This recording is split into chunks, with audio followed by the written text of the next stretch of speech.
What's up, gang? What's up, gang? What's up, gang? It is your friendly neighborhood professional homegirl, and I am back with yet another video. And I'm excited about this one because if you don't know, now you know. I am in training to become a flight attendant. I am on week 4 of training. And so I wanted to come and share some tips about how to survive training, okay?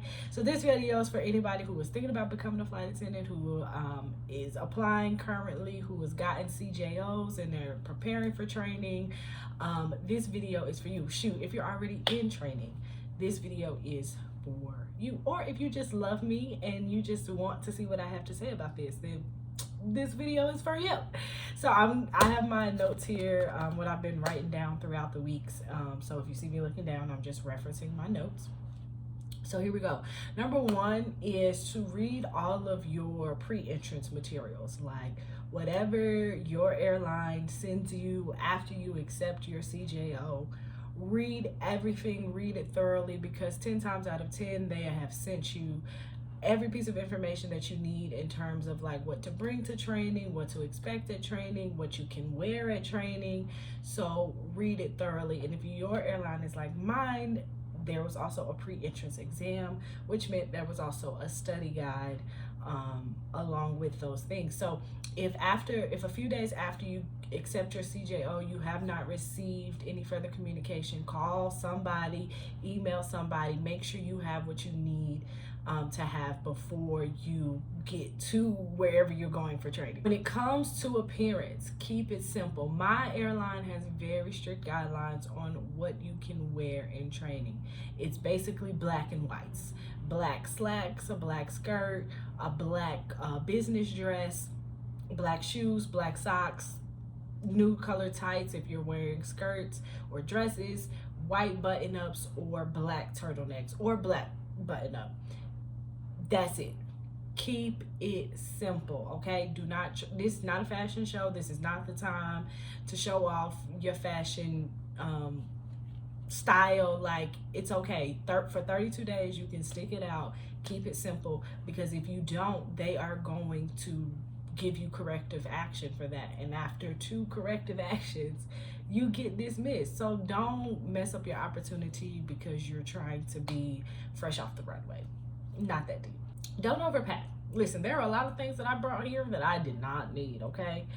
Do not overpack, plain and simple.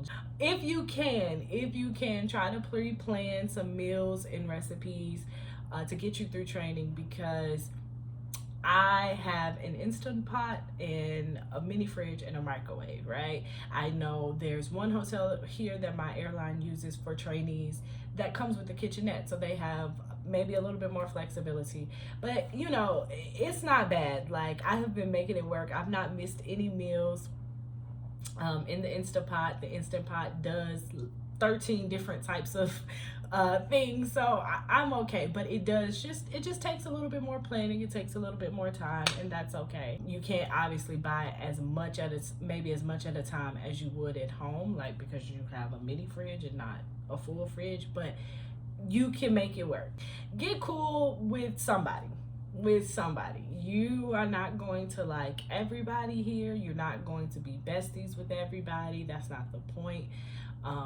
This is just 32 days. You have your whole life, your whole flight attendant career or aviation career, whatever it is, to continue to build these relationships and grow with people. But you guys will lean on each other a lot. You'll, help each other out. You'll extend all types of care and love, but it doesn't mean you can do that without being besties. You can do that with people that you probably don't prefer to like kick it with on a social basis. You guys can still get each other through this. Talk to people in classes ahead of you. With my airline, there are new classes coming in every Tuesday, at least 3 weeks out of the month. So there's always a class that's further along in training, and they can be a great resource too on how to navigate the drills and the test and what to expect, and just giving you all sorts of insights and tips that can help calm the anxiety that you may have, or release some stress, or make some things clear that maybe weren't you didn't get clarification on in class or from your instructors and things like that. Go to sleep. Go to sleep. I promise you, I promise you, I promise you. You need your sleep. Okay? These days get long. These days get hard. You are taking in a lot of information, and it does you no good to not sleep. You're further hurting yourself. Go to sleep. You can come home from class, from training, maybe study for an hour or two, or go review things for a little bit. But after that, stop and go to sleep. You help yourself out just as much, if not more, by just going to sleep versus trying to come home from 9 hours of training and then studying for the next 4 to 5 hours, and then you don't go to bed till 2 a.m. and now you got to be back at the facility at 7 a.m. Go to sleep. This next one, I feel like, is the biggest key to making it through training, is to focus on managing your stress and anxiety just as much, if not more, than you focus on the content that you're learning. Because it is when you are so stressed and so up here and you get in your head and you convince yourself that you don't know what you know, that you haven't learned, that you're not skilled, that you can't get through it, that's when you start to mess up. That's when you start to forget things and make mistakes. And like, if you can just find ways to keep yourself calm through each day and throughout this process, it will be so much smoother for you. I promise you it will. And if you want me to make a separate video with tips and tricks on self-care and how to cope with anxiety, or how to manage the stress of training, let me know below and I will make that video. Because y'all, when I tell you I am so passionate about that piece of getting through training, like, you got to be cool, calm, and collected. Don't overthink. Again, this builds on the last point. Don't overthink. It's confidence, not competence. You know what you know. The instructors, the program is giving you everything that you need to know. They're giving it to you straightforward. There are no tricks. They're not trying to weed you out there. And as a matter of fact, they're giving you a lot of information over and over and over and over and over again in a few different ways. You get PowerPoints, you get demonstrations, you get workshops, you get drills. Like, you are getting the information. You know it. It's in your subconscious. So if you are doing what you need to do to manage your stress, your anxiety, and you are remaining confident in the fact that you are learning, then I promise you, when it comes time for you to access whatever information you need to access, it's going to come right up. You don't need to know consciously every single thing 24/7. What you need to be able to do is be confident in the fact that everything that you need to know is there, and that in whatever active situation that you need to know it, it's going to come up. So just trust yourself. Okay? Stay on the day that you're on. Like, if you're on day 10, be on day 10. Don't worry yourself with what's supposed to happen on day 29, because you have 19 days before you get to day 29. Like, why are you worried about what's going on over there? And everything that you need to be prepared for day 29, you're going to get between day 10 and day 28. Like, stay on the day that you're on. You good. Be easy. This is something that I didn't do, but back to like cooking and meals and things like that. If you have dry foods and like things like seasonings and things like that you frequently use at home, like, put them in your suitcase when you come to training. That way you don't have to buy them again once you get here. Because I didn't do that, and yeah, but it's fine. It's fine. We're still eating. Stay in a spirit of gratefulness. This is also a really big key, because there's so many reasons or ways that you can find to have complaints and grievances that can make this a more arduous experience than it already is. And if you stay in a spirit of gratefulness, if you stay cognizant of your why, of the reason, the thing that brought you here, it will make this go smoother. Like, okay, yes, I am not happy about the fact that I have to spend 12 hours in a classroom watching PowerPoints, but I am grateful for what I'm learning from these PowerPoints, because it is preparing me to do a job that I really want to do. So I stay cognizant of my why, the reasons that brought me here, and I stay grateful for the fact that I am here and I'm getting the opportunity to do what I said I wanted to do, and that just keeps things spicy, you know.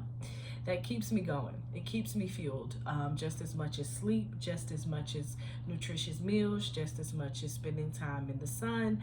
It keeps me fueled. Do not be afraid to speak up. Things in the aviation industry are always changing. So there may be some things that like come up on a PowerPoint that are different in your manual. So just don't be afraid to be like, hey, instructor so-and-so, the PowerPoint says this, but the manual says this. Which one is more accurate, right? Like, just don't be afraid to speak up if you notice any discrepancies in the content and the material, because that only helps you, right? You want to have the most accurate information and the most up-to-date procedures and skills and things like that, so that when you're out online, you know what you're doing. Be prepared to hear repeated info. Like I said, they're giving you everything over and over again in 3 or 4 different ways. So just be prepared to hear, see, and do the same things over and over again. It's only going to make you better. And last and certainly but not least, do not get complacent, right? Like, the longer you are in training, whether it be from tiredness or whether it be just from general comfort of like, okay, I know what's going on, people start to get a little lackadaisical about things under the umbrella of compliance, and the instructor's expectation of you abiding by compliance increases the longer you're here, because the expectation is that you know the rules and you chose these. You signed up to abide by these rules. You signed up to abide by these regulations when you accepted the CJO, when you got the pre-entrance materials and then decided that you wanted to continue on into training, when you got to training on day 1 and you signed 2 or 3 different pieces of paperwork that said, these are the rules and regulations, I agree to abide by them, these are the consequences that I agree to receive should I not abide by the aforementioned rules and regulations. You agree to them every day that you wake up and get on the bus to go to the facility. So you are choosing this. If it is such that you do not want to do it anymore, you don't have to. This is your choice. They want you here so much as you want to be there. If you so choose that you don't want to be there, nobody is locking you inside of the facility. You can go. If it is that bad for you, leave. But just know that if you're here, if you're waking up and choosing to be here every day, you're choosing to agree to those rules, to those regulations, and to those consequences. So do what you got to do. It's 32 days, okay? It's 32 days. 32. All right, that's it. That's all I got for surviving flight attendant training. If you enjoyed this video, make sure you give it a thumbs up, drop a comment below, share it with your homegirls, homeboys, uncle, cousin, brother, sister, mama, them. And I will catch you on the next episode of Unique's Worldview. As always, be well, be kind,